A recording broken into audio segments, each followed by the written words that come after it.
Assalomu alaykum. Viloyatimiz hayotiga oid muhim xabar va yangiliklar tafsiloti bilan efirda Xorazm 24 axborot dasturi. Davlatimiz rahbari tomonidan viloyatni joriy yil yakuniga qadar kambag'allik va ishsizlikdan xoli hududga aylantirish vazifasi qo'yilgan. Oliy Majlis Senati raisi Tanzila Narbayeva parlament va deputatlik nazoratini samarali tashkil etish maqsadida og'ir toifadagi mahallalarda shu yo'nalishda amalga oshirilayotgan ishlarni ko'zdan kechirdi. Oliy Majlis Senati raisi dastlab Xiva tumanidagi og'ir toifadagi hudud sifatida tanlab olingan Ovik mahallasi faoliyati bilan tanishdi. Mahallada 4485 nafar aholi istiqomat qiladi. 772 ta xonadon mavjud. Ijtimoiy reyestrga kiritilgan oilalar soni 57 ta bo'lib, 44 nafar fuqaro ishsiz, 30 nafar mahalla aholisi xorijda mehnat qilmoqda. Hududda 500 dan ortiq tadbirkorlik subyekti faoliyat yuritadi. Kambag'allik darajasi 5.1% ni tashkil etadi. Og'ir mahalla dasturi doirasida hududni rivojlantirish uchun davlat tomonidan 3 milliard so'm mablag' ajratilgan. Mahalla eshik oyna ishlab chiqarish va anorchilikka ixtisoslashgan. Tashrif davomida Senat raisiga mahallada tashkil etilishi rejalashtirilayotgan hunarmandchilik markazi loyihasi taqdim etildi. 3 gektar maydonda barpo etiladigan markazda ishlab chiqarish sexlari, savdo va showroomlar tashkil qilinib, yoshlar zamonaviy kasb-hunarga o'qitiladi. Shuningdek, sanoat zonasini kengaytirish maqsadida yana 7 gektar yer maydoni ajratilishi rejalashtirilgan.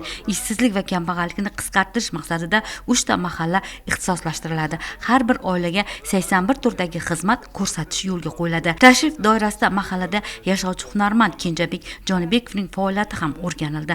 Tadbirkorning 6 sotix yer maydonida hunarmandchilik sexi faoliyat ko'rsatmoqda. Ushbu yer maydonida anorchilik bilan ham shug'ullanadi. Bizning mahallamizda ijtimoiy reyestrga kiritilgan 112 ta oila mavjud. O'sha 112 ta oiladan 23 ta oila davlat ta'minotidagi, ya'ni nogironligi bo'lgan shaxslar. 23 tasi yana kambag'allik chegarasidagi oila. 73 ta oilamiz sariq toifada, ya'ni kambag'al oilalar qatoriga kiritilgan.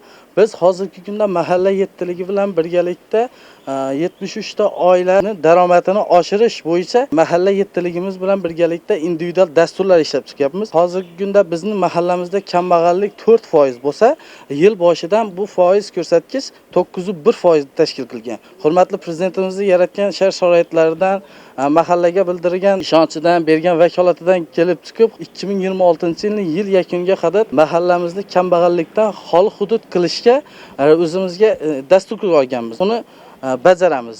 Qo'shko'pir tumanidagi Shayx Mashhad mahallasi faoliyati ham o'rganildi. Bu yerda 6704 nafar aholi istiqomat qiladi. Mahallaning asosiy driver yo'nalishlari yog'och o'ymakorligi, bog'dorchilik va hunarmandchilik. Ijtimoiy reyestrga kiritilgan 119 ta oilaning barchasi ijtimoiy va moliyaviy xizmatlar bilan qamrab olingan. 45 nafar fuqaro doimiy ishga joylashtirilgan bo'lsa, 17 nafari tadbirkorlikka jalb etilgan. Og'ir toifadagi mahalla dasturi doirasida bu yerga ham 3 milliard so'm mablag' ajratilgan. Tashrif davomida mahalla yettili xodimlar hamda hududdan saylangan deputat bilan hamkorlikda amalga oshirilayotgan ishlar yuzasidan suhbat o'tkazildi. Shundan so'ng Shahlo Otajonovaning xonadoniga tashrif buyurilib, uning tadbirkorlik faoliyati bilan tanishildi. Viloyat hokimligi binosida esa Xorazm viloyatini kambag'allik va ishsizlikdan xoli hududga aylantirish masalalariga bag'ishlangan kengaytirilgan yig'ilish o'tkazildi. Unda mazkur yo'nalishda amalga oshirilayotgan ishlar tahlil qilinib, ustuvor vazifalar belgilab olindi. Jumladan, yanvar-iyul oylarida erishilgan natijalarga ko'ra viloyat ishsizlik darajasi 4.7% dan 4.5% ga, kambag'allik darajasi esa 6.7% dan 4.7% ga pasaygan. Shu bilan birga viloyatda hali 18354 ta kambag'al oila, 39000 nafar ishsiz aholi hamda 102000 nafar xorijda mehnat qilayotgan fuqaro borligi qayd etildi. Ularning bandligini ta'minlash va daromadlarini oshirish bo'yicha ustuvor vazifalar belgilab berildi. Yig'ilishda mahalliy kengash deputatlari va jamoatchilikni keng jalb etgan holda kambag'allik va ishsizlikni qisqartirishga qaratilgan yangi nazorat va ko'maklash tizimini joriy etish zarurligi ta'kidlandi. Mahalla yettiligi bilan deputatlarimiz bugungi kunda ish olib boryaptilar. Yanvar tumanida 37 ta mahalla bo'lib, shu mahallalar hammasida bo'lib chiqdim. Mahalla yettiligi bilan birgalikda suhbat o'tkazdik. Yonimda shu hududda berkitilgan deputat bilan birga bordik. U yerda kambag'allikni qisqartirish va bandlikni ta'minlash, kasb-hunarga o'qitish bo'yicha hamma sharoit bor. Oldinlari mana xalqimiz kredit olish bo'yicha, loyihalarni bajarish bo'yicha juda qiynalardilar. Bankaga borib murojaat qilib qancha kunlarda yurardilar.